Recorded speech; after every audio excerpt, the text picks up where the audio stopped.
Hello friends, कैसे हैं आप लोग। राइट ना। चलेगा, आज हम अगेन इंजीनियरिंग ड्राइंग पे बात कर रहे हैं। राइट ना। सो इंजीनियरिंग ड्राइंग के लिए अगर हम बात करें तो सबसे पहली बात ये होती है कि सर इंजीनियरिंग ड्राइंग में आज हम स्टार्ट करने जा रहे हैं स्केल्स। राइट ना। ठीक है। सो स्केल्स की अगर बात की जाए तो देखिएगा, मेजरिंग इंस्ट्रूमेंट है स्केल। राइट ना। अब ये जो मेजरिंग इंस्ट्रूमेंट्स है, ये इंजीनियरिंग में या इंजीनियरिंग ग्राफिक्स के अंदर तीन काम करती है सर ये स्केल। पहला काम करती है सर किसी भी ड्राइंग को लार्ज साइज में बनाना, किसी भी ड्राइंग को सेम साइज में बनाना, और किसी भी ड्राइंग को सर रिड्यूस साइज में बनाना। जैसे आप लोग देखते हैं कि अगर हमें किसी मशीन पार्ट्स की आवश्यकता है तो मशीन पार्ट्स जनरली छोटे होते हैं। राइट ना। जैसे अगर मोटरसाइकिल के इंस्ट्रूमेंट्स की बात की जाए तो जनरली छोटे होते हैं, A4 साइज में आ जाते हैं। दैट्स वाई हम कहेंगे कि सर उन्हें हमें सेम स्केल साइज में, राइट ना, हमें बनाना पड़ेगा। मतलब जो साइज़ है उसी साइज़ को हमें ड्राइंग बनानी पड़ेगी। लेकिन अगर हमें बिल्डिंग बनानी है, ठीक है, सो बिल्डिंग का जो ड्राइंग हम बनाएंगे तो बिल्डिंग की साइज़ की ड्राइंग तो नहीं हो सकती ना, तो उसको हमें क्या करना पड़ेगा, रिड्यूस साइज़ में बनाना पड़ेगा। ठीक है। और अगर हम कहें कि सर माइक्रोस्कोपिक लेवल पे किसी चीज़ को हमें देखना है और उसको हमें किसी को रिप्रेजेंट करना है या ड्राइंग पर बनाना है तो उसको इनलार्ज करके बनाना पड़ेगा। तो जो हमें देख नहीं सकते या बहुत ज़्यादा छोटी होती हैं उनको लार्ज करना, ठीक है, जूम, जैसे हम आजकल मोबाइल में बहुत सारे फीचर्स हैं, आप देखते हो जूम कर लेते हैं आसानी से। आप भी इस स्क्रीन को जब जूम करोगे, जो मैं पढ़ा रहा हूँ, तो बेटा उस स्क्रीन पे आपको जो भी ब्लर दिख रहा है या कम दिख रहा है वो और ज़्यादा सर जूम होकर दिखने लगेगा। राइट ना। रिड्यूस भी कर सकते हैं। सो ये चीज़ आप ध्यान दीजिएगा कि हम बात कर रहे हैं यहाँ पे सर इंजीनियरिंग स्केल्स की। इंजीनियरिंग स्केल्स, ठीक है, इंजीनियरिंग स्केल्स की बात कर रहे हैं। तो आप थोड़ा सा ध्यान दें, स्पेशली यहाँ पर इंजीनियरिंग स्केल्स में सर तीन टाइप की स्केल होती हैं। ठीक है। या तीन टाइप के वे होते हैं स्केल जो वर्क कर रही है उसके लिए। पहला होता है सर इन लार्ज साइज, दूसरा होता है सर सेम साइज, ठीक ठीक है, तीसरा होता है आपका रिड्यूस साइज। राइट ना। ये तीनों साइज होते हैं बेटा, आप ध्यान दीजिएगा। हमारे पास जो इंजीनियरिंग स्केल है वो तीन टाइप्स की होती है। एक होती है इनलार्ज टाइप की, एक होती है रिड्यूस टाइप की, एक होती है सेम साइज़ की। ठीक है। सो यहाँ पर जो तीनों साइज़ हैं उनको अगर हम एक बार को देखना चाहते हैं कि सर कैसे होगा, सो ध्यान दीजिएगा। अगर हमें किसी ऑब्जेक्ट को सर हमें बड़ा बनाना है तो ये बड़ा साइज़ है और इसके लिए इनलार्ज स्केल का हम यूज़ करेंगे, या इन लार्ज साइज ड्राइंग का यूज़ कर रहे हैं। ठीक है। अगर हम सेम साइज़ का बना रहे हैं तो वही रहेगा, लेकिन अगर उसे रिड्यूस करना है तो सर हम ऐसे कर सकते हैं। ठीक है। तो आप ध्यान दीजिएगा यहाँ पे 3:1, 2:1, 1:1, 1:2 इस टाइप के कुछ रेशियो दे रखे हैं। इस रेशियो से ही आपको क्वेश्चन आने के चांसेस सबसे ज़्यादा रहेंगे, तो आप इस पर ध्यान दीजिएगा। पहली बात ये कि अगर यहाँ पे हम बात कर रहे हैं इंजीनियरिंग स्केल में जो मेन फैक्टर है वो होता है RF। इसे बोलते हैं रिप्रेजेंटेटिव फ्रैक्शन, है ना, रिप्रेजेंटेटिव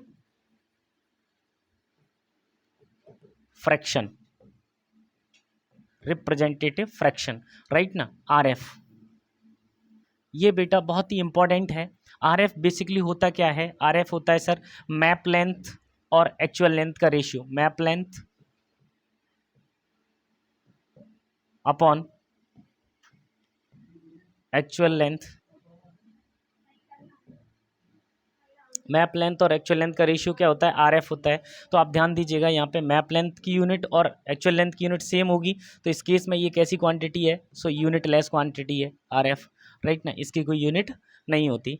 अब आप ध्यान दीजिएगा कि मैप पर जो भी हमें बनाना है, जैसे मैप को हमें छोटा बनाना है तो हम यहाँ पे वैल्यू को छोटा रखेंगे और एक्चुअल जो है ऑटोमेटिक बड़ा रहेगा। लेकिन अगर हम यहाँ पे मैप को बड़ा बनाना चाहते हैं तो मैप की वैल्यू को बड़ा रखेंगे और एक्चुअल छोटा रहेगा। और जब ये दोनों सेम साइज़ के होंगे तो उस केस में क्या होगा, 1। तो ध्यान दीजिएगा जब हम इन लार्ज टाइप की बात करेंगे, इन लार्ज स्केल की बात करेंगे, इन लार्ज स्केल किसी को बड़ा बनाने वाली स्केल, तो ये जो RF की वैल्यू है वो सर ग्रेटर देन 1 होना चाहिए। कुल मिला के हम कह सकते हैं कि रेशियो जो आएगा न्यूमरेटर में ज़्यादा होगा और डिनोमिनेटर की वैल्यू कम होगी। ठीक है। जैसे 2:1, ठीक है, 3:2 इस टाइप से वैल्यू आएगी। ठीक है। सेम टाइप में अगर हम यहाँ पे ये कहें कि हमें रिड्यूस साइज की स्केल बनानी है, रिड्यूस साइज, तो RF कैसा होना चाहिए sir, less than 1। That's why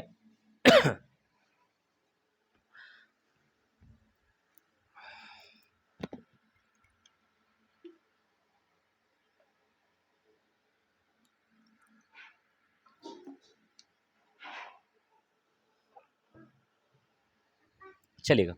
यहाँ बात करते हैं कि अगर देखा जाए कि रिड्यूस साइज की स्केल में जो हमारे पास RF की वैल्यू आएगी वो क्या आएगी, लेस देन 1 आएगी, ठीक है। और सेम साइज में क्या हो जाएगा, 1:1 हो जाएगा, ठीक है। इसीलिए यहाँ पे क्या था बेटा, अब ध्यान दें, इसीलिए यहाँ पर जो हमारे पास था क्या था कि यहाँ पर था इन लार्ज साइज की स्केल में जो ये रेशियो होता है, राइट ना, ये जो रेशियो है वो हमेशा क्या होता है, ग्रेटर देन 1 होता है। लेकिन सेम साइज में 1:1 होता है। और अगर हम रिड्यूस साइज की बात करें तो 1:2, 1:3, 1:5 इस फॉर्म में आगे बढ़ते चले जाएंगे, ठीक है। तो इस बात को आप विशेष तौर पर ध्यान दीजिएगा। अब अगर हम यहाँ पे ये कहें कि सर मैं अगर स्केल्स की बात कर रहा हूँ तो स्केल जो है बेसिकली हमारे पास आ रही हैं, ठीक है। वो पहले टाइप की जो स्केल बनाते हैं इंजीनियरिंग में वो होती है plain scale, plain scale, right no. Plain scale generally 2 digit को मेजर करने के काम आती है, 2 digit measurement, measuring, right no. Measuring या मेजरमेंट 2 डिजिट का मतलब होता है जैसे मुझे किलोमीटर एंड हेक्टामीटर, राइट ना, इन दोनों को हम मेज़र कर सकते हैं, या मीटर एंड डेसीमीटर इन दोनों को मेज़र कर सकते हैं, सेंटीमीटर एंड मिलीमीटर इन दोनों को मेज़र कर सकते हैं। कुल मिला के हम कहें कंजुगेटिव स्केल्स होती हैं, राइट ना, या कंजुगेटिव यूनिट्स को हम मेज़र कर सकते हैं जो एक दूसरे के क्लोज हैं जनरली, ठीक है, ठीक है। अच्छा, अगर हम यहाँ पे बात करें दूसरे टाइप की स्केल की, तो दूसरे टाइप की जो स्केल है हमारे पास आती है diagonal scale, diagonal scale, right ना। सो अगर डायगोनल स्केल की बात की जाए तो डायगोनल स्केल जो है ये जो है सर डायगोनल प्रिंसिपल पे बेस्ड होती है, ठीक है। और पहली बात ये है कि डायगोनल स्केल के कुछ पॉइंट्स आपको बार बार आते हैं जो ये पूछे जाते हैं कि डायगोनल स्केल की जो विड्थ है, राइट ना, वो हम हमेशा 5 सेंटीमीटर रखते हैं या 4 to 5 सेंटीमीटर रखते हैं, ठीक है। और स्क्वायर फॉर्म में इसके सर ऑब्जेक्ट स्क्वायर फॉर्म में ही इसके पार्ट्स होते हैं, ठीक है, जनरली। तो अगर ये स्क्वायर फॉर्म में होती हैं तो देखिएगा, अगर हम किसी ड्राइंग की बात करें तो ड्राइंग में अगर हम किसी का डायगोनल ले लेते हैं, ठीक है, और इस केसेस में हमारे पास लेंथ बहुत कम पड़ती है, तो हम क्या करेंगे, उन पार्ट्स को इधर ट्रांसफ़र कर सकते हैं। कैसे ट्रांसफ़र कर सकते हैं, इसको आप अच्छे से समझिएगा। जैसे मेरे पास ये ऑब्जेक्ट है, इसके मैंने 10 पार्ट करने हैं या 4 पार्ट कर लिए, ठीक है। तो मैंने क्या किया, जितनी वैल्यू यहाँ आ रही है उतनी वैल्यू को मैंने इधर ट्रांसफ़र कर दिया, जितनी वैल्यू यहाँ आ रही है उतनी वैल्यू को यहाँ ट्रांसफ़र कर दिया। तो जो पार्ट्स में इस जगह पर कर रहा था सर, ब्लो साइड में कर रहा था, उसे इस वर्टिकल साइड में शिफ्ट कर सकता हूँ आसानी से।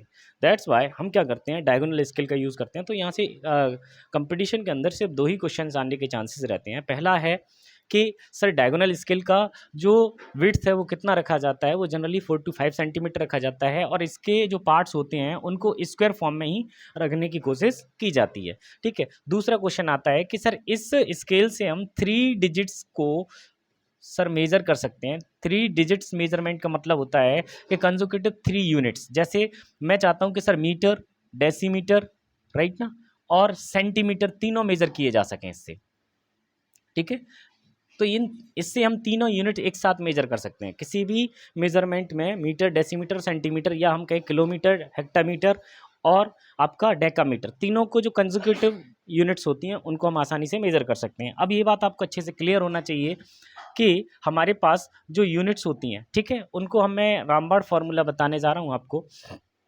ध्यान दीजिएगा, मेरे पास अगर 10 mm है सो हम बोलेंगे सर इसको 1 सेंटीमीटर। अगर 10 सेंटीमीटर है तो ये हमारे पास होता है सर 1 डेसीमीटर के बराबर, राइट ना, 1 डेसीमीटर के बराबर। और अगर मेरे पास 10 डेसीमीटर है तो ये मेरे पास होता है 1 मीटर के बराबर, ठीक है।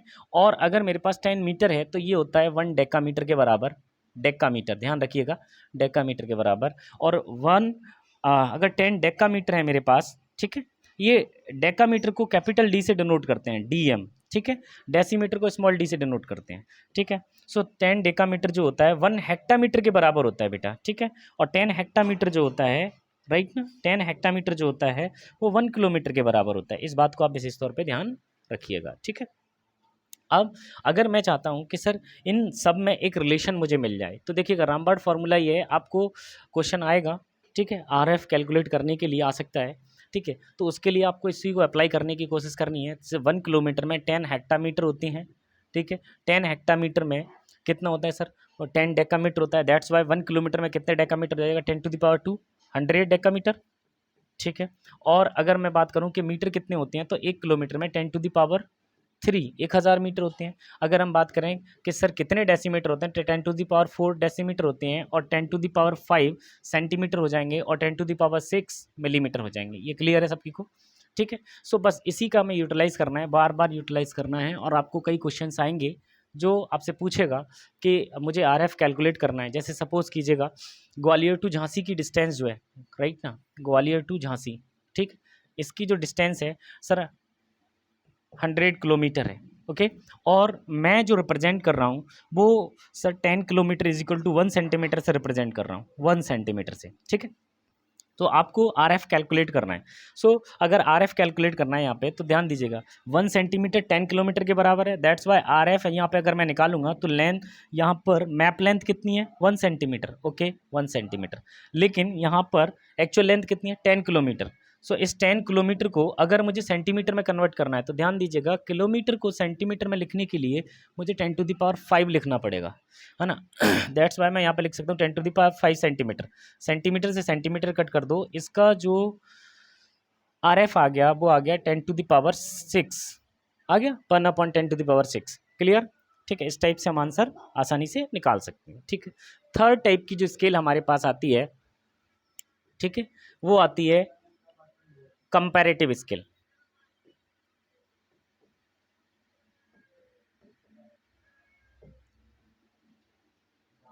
कंपैरेटिव स्किल, राइट ना। सो अगर बेटा मैं कंपैरेटिव स्किल की बात करूंगा तो ध्यान दीजिएगा इस बात को कि कंपैरेटिव स्किल होती है कोई दो यूनिट्स को सेम स्केल पर रिप्रेजेंट करना और उनको सर इंटरचेंज करने के लिए एप्लीकेबल होती है। तो ध्यान रखेंगे, जैसे मेरे पास सर किलोमीटर है और माइल है, राइट ना।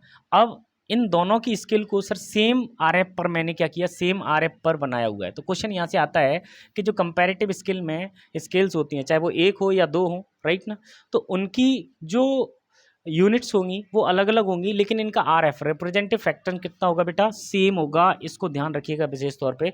तो यहाँ पर जो फ्रैक्शन है वो सेम होना चाहिए हमारा, ठीक है। तो यही इंपॉर्टेंट क्वेश्चन है यहाँ से कि जो कंपैरेटिव स्केल बनाई जाती हैं उनमें आरएफ कितना होता है, तो हम कहेंगे सेम रहेगा, ठीक है। जैसे एक स्केल देख लो आप, ठीक है, देखो इस स्केल को, ये इसको आप ध्यान दें, यहाँ पर ये ऊपर वाली जो स्केल बनी है वो माइल में है और नीचे वाली जो स्केल बनी है वो किस में, किलोमीटर में है, ठीक है। और इसका जो आरएफ है वो सेम है, दोनों का ही आरएफ सेम है, ठीक है। तो इस बात को ध्यान दीजिएगा, माइल वैसे भी किलोमीटर से ज़्यादा होता है। एक माइल जो होता है 1.6 किलोमीटर के बराबर होता है, आपको अच्छे से याद होना चाहिए। 1.6 किलोमीटर किसके बराबर है सर, 1 माइल के बराबर है। दैट्स वाई जो माइल की स्केल बनेगी वो बड़ी बनेगी सेम आरएफ के लिए, और किलोमीटर की स्केल कैसी होगी, छोटी होगी, ठीक है। सो ये कंपैरेटिव स्केल है, केवल कंपैरिजन करने के लिए काम आती है, ठीक है, चलेगा। इसको अगर हम आगे देखेंगे, दूसरे टाइप की जो स्केल हमारे पास आती है वो आती है वर्नियर स्केल। कौन सी आती है, वर्नियर स्केल, है ना। तो 4th नंबर पे आ जाएगा वर्नियर स्केल। वर्नियर स्केल जो आप लोग वर्नियर कैलिपर से यूज़ करते हैं उसी में ये वर्नियर स्केल यूज़ होती है। और वर्नियर स्केल जनरली 2 टाइप्स की होती है, एक तो डायरेक्ट वर्नियर स्केल होती है और एक इनडायरेक्ट होती है या रेस्ट्रोग्रेड होती है, ठीक है। सो इस चीज़ को आप ध्यान दें, ये 2 टाइप की जो है, एक डायरेक्ट डायरेक्ट और एक होती है बेटा इनडायरेक्ट, ठीक है। सो डायरेक्ट को अगर हम ध्यान दें तो यहाँ पे n पार्ट्स को सर n-1 पार्ट्स में कंप्रेस किया जाता है, और यहाँ पर n पार्ट्स को n+1 पार्ट में कंप्रेस किया जाता है। तो यहाँ पे क्या किया जाता है, जो वर्नियर स्केल के n पार्ट हैं उसे सर जो मैन स्केल है उसके n+1 पार्ट में एक्सपांड करेंगे, और डायरेक्ट स्केल में क्या करेंगे, n पार्ट्स को n-1 पार्ट में क्या करेंगे बेटा, कंप्रेस करेंगे, ठीक है। तो ये 2 टाइप की स्केल होती है। अब हमारे पास जो अगला पॉइंट आ जाता है वो आ जाता है scale of code 5th number पे। Scale of code, scale of code generally क्या किया जाता है बेटा, जब हमारे पास प्रोटेक्टर नहीं है या अब्सेंस ऑफ प्रोटेक्टर में स्केल ऑफ कोड का यूज़ करते हैं, वहाँ पर हमें एंगल को मेजर करना है, एंगल को सेट ऑफ करना है, राइट ना। उस केसेस में हम क्या करेंगे सर, एंगल ऑफ कोड का यूज़ करते हैं। तो 2 ही क्वेश्चन आते हैं यहाँ से कि जो स्केल ऑफ कोड है वो कब काम आता है, तो सेट ऑफ एंगल एंगल को सेट ऑफ करने के लिए, और दूसरा है हमारे पास सर मेजरिंग द एंगल, या ना, या मेजरमेंट ऑफ एंगल्स। एंगल को मेजर करने के लिए और सेटअप करने के लिए हम स्केल ऑफ कोड का यूज़ करते हैं, ठीक है। इस बात को आप विशेष तौर पे ध्यान रखिएगा, चलिएगा। यहाँ पे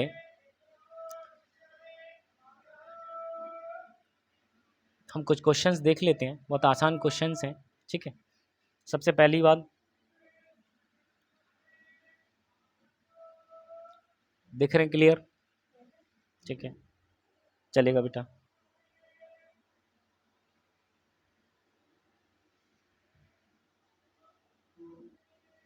यहाँ ध्यान देंगे, component of wrist watch, wrist watch के जो कंपोनेंट्स होते हैं, राइट ना, उनको देखने के लिए हमें किस टाइप का,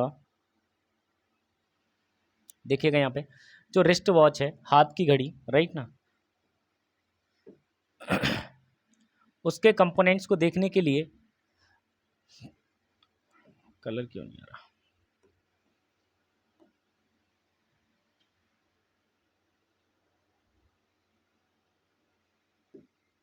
देखिएगा जो रिस्ट वॉच है, राइट ना, उसके कंपोनेंट्स को देखने के लिए हम किस टाइप की स्केल का यूज़ करेंगे, तो हम यहाँ पे बोलेंगे सर इनलार्ज टाइप की स्केल होना चाहिए। भाई छोटी जो हाथ की घड़ी होती है उसको देखने के लिए हम क्या करते हैं सर, कॉन्वेक्स लेंस का यूज़ करते हैं या माइक्रोस्कोप का यूज़ करते हैं ना। तो माइक्रोस्कोप का काम क्या है सर, किसी भी साइज़ को बड़ा करके दिखाना, राइट ना, तो इनलार्ज का काम कर रही है। तो रिस्ट वॉच के कंपोनेंट्स को देखने के लिए हम क्या करते हैं सर, इनलार्ज स्केल का यूज़ करते हैं। दूसरा है RF of scale is always, right ना। भाई RF कितना होता है, ग्रेटर देन 1 भी होता है, इक्वल भी होता है और लेस देन 1 भी होता है। दैट्स वाई हम कह सकते हैं कि RF जो होता है लेस देन, इक्वल टू और ग्रेटर देन 1 हो सकता है, ठीक है। यहाँ पर यूनिट ऑफ RF क्या है बेटा, ये सर यूनिट लेस क्वांटिटी है, नन ऑफ दीज, ठीक है। यहाँ पे फुल फॉर्म ऑफ RF क्या होता है, रिप्रेजेंटेटिव फ्रैक्शन, ठीक है। नेक्स्ट क्वेश्चन यहाँ पे क्या कह रहा है, अ मैप ऑफ 10 × 8 सेंटीमीटर, है ना, are represent the area of 50,000 square metre. देखिएगा जब भी आपको एरिया की फॉर्म में आपको यूनिट्स दे रखी हों या लेंथ दे रखी हो, तो उस केसेस में आप क्या करेंगे, उस केसेस में आपको ध्यान रखना है कि यहाँ पे एरिया को रूट में लिख देना है। तो देखिए कितना है, 8 × 10 सेंटीमीटर का स्क्वायर है, ओके फाइन। और यहाँ पर कितना है सर, 50,000, ठीक है, स्क्वायर मीटर है। अब मीटर को जब सेंटीमीटर में कन्वर्ट करोगे और स्क्वायर की फॉर्म में, तो स्क्वायर वहाँ पे भी लगेगा, तो 10⁻⁴ कितना आ जाएगा बेटा यहाँ पे, 4। पॉइंट क्लियर है। अब इस रूट से बाहर निकाल लीजिएगा इनको और आपको ये सारी चीज़ें क्लियर हो जाएंगी। ये कितना है बेटा, 80 है, तो 5 से हम करेंगे तो 16, 16 का 4 बाहर निकलेगा और नीचे कितना आ जाएगा, देखो 4 और 4, 10⁻⁴ निकल आएगा। दैट्स वाई हम ये कह सकते हैं कि 4/10⁻⁴, इसका क्या आ जाएगा बेटा, इसका RF आ जाएगा, ठीक है। चलेगा, हम आगे चलते हैं। इसका सेम क्वेश्चन अगर मैं आपको आगे देखें, सेम क्वेश्चन अगर आगे देखेंगे, ठीक है, तो आप एक बार इन क्वेश्चन को देख लीजिएगा, मैं आपको इसकी PDF के साथ में डाल दूंगा, ठीक है, एक बार क्लियर कीजिएगा इसको, ठीक है।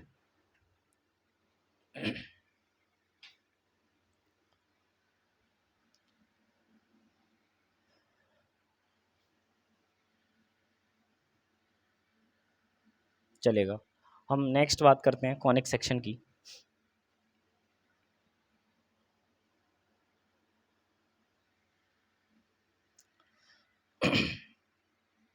नेक्स्ट इसी में जो टॉपिक आता है वो आता है कॉनिक सेक्शन। कौन सा आता है, कॉनिक सेक्शन। किसी भी कॉन को काटने पर, राइट ना, उसका जो व्यू होगा वो कैसा होगा, राइट ना, शेप क्या निकलेगा। तो ध्यान दीजिएगा, कॉनिक सेक्शन बहुत ही इंपॉर्टेंट है, यहाँ से कई एग्जाम्स में क्वेश्चन लगातार पूछे जाते हैं, कॉनिक सेक्शन, ठीक है, कॉनिक सेक्शन, ठीक है।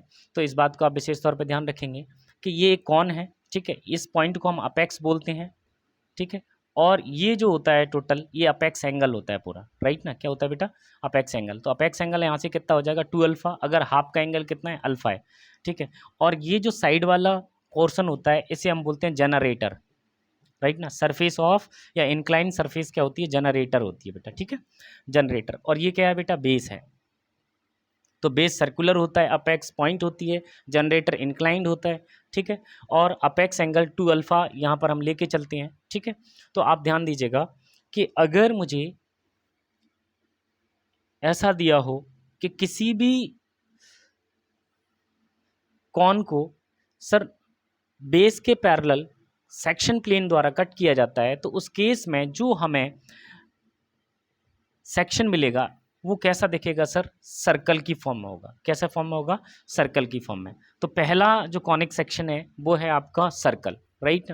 दूसरा आप ध्यान दीजिएगा, जब भी आपसे ऐसा बोला जाए कि कोई भी सेक्शन प्लेन जो है अपेक्स से जाता हुआ सर कौन को कट कर रहा है, तो उस केसेस में आप विशेष तौर पे ध्यान दीजिएगा कि यहाँ पे आइसोसेलेस ट्रायंगल मिलता है, समद्विबाहु त्रिभुज मिलता है, राइट ना। तो ये जो ट्रायंगल है वो भी आपका क्या होगा बेटा? सर कॉनिक सेक्शन का पार्ट होगा, ठीक है। नेक्स्ट, अगर इसी में थर्ड पॉइंट अगर देखा जाए तो हमारे पास आता है ये कॉनिक सेक्शन को, अगर कॉनिक सेक्शन को हम इस तरीके से कट कर रहे हैं कि केवल जनरेटर को काटे, राइट ना, और incline to the sir base काटे, या हम कहें कि एक्सिस के इंक्लाइन कट करता है, तो उस केसेस में जो हमें शेप मिलती है वो बेटा हमें मिलती है इलिप्स। क्या मिलता है हमें? इलिप्स मिलता है। तो ध्यान रखिएगा, हमें एलिप्स मिलता है कब? जब हम incline to the sir axis cut करेंगे लेकिन जनरेटर कट होना चाहिए पूरा, ठीक है, उस केसेस में एलिप्स मिलता है। और एलिप्स के लिए कई बार आपको क्वेश्चंस आते हैं कि एलिप्स की फॉर्म किस किस की है, तो आप ध्यान रखेंगे एलिप्स की जो फॉर्म है वो जनरली केसेस में, राइट ना, जनरली केसेस में, ठीक, जनरली जो होता है एलिप्स की जो शेप है आपको प्लैनेटरी मोशन में मिलेगी, राइट ना, इलेक्ट्रॉन्स की जो ऑर्बिट है उसमें मिलेगा, ठीक है। और आपको कई जगह जैसे आप लोग देखेंगे कि विस्परिंग गैलरी है लंदन के अंदर, राइट ना, तो विस्परिंग गैलरी में भी सर एलिप्स की फॉर्म का ही यूज़ किया गया। उसमें क्या होता था कि सर हम देखते हैं कि एलिप्स में दो फोकस होते हैं। एक फोकस पे सर जो पादरी हुआ करते थे उनके आने वाले लोग होते थे, और दूसरी फोकस पे पादरी बैठा था, ठीक है। उस केसेस में क्या होता था कि बीच में लोग बैठे रहते थे, तो जो व्यक्ति आया हुआ है वो अपने धीरे धीरे बहुत धीमी आवाज़ में बात करता था, किससे? सर पादरी से। और ये इन दोनों के बीच की डिस्टेंस बहुत होती थी, क्योंकि विस्परिंग गैलरी आज भी लंदन में ओपन है, ठीक है, उसे साइंस म्यूजियम बना दिया है। रीज़न था कि जब एक फोकस पे कोई हो और दूसरी फोकस पर कोई बैठा हुआ है, तो जो साउंड प्रोपेगेट होगा वो रिफ्लेक्ट होकर सर कहाँ पर पहुंचेगा? डायरेक्ट दूसरे फोकस पे पहुंचेगा, ठीक है। तो हम लोग मैथमेटिक्स के अंदर भी पढ़ते हैं कि जो एक फोकस से अगर दूसरे फोकस को मिला दिया जाए, हो गया काम। चलो।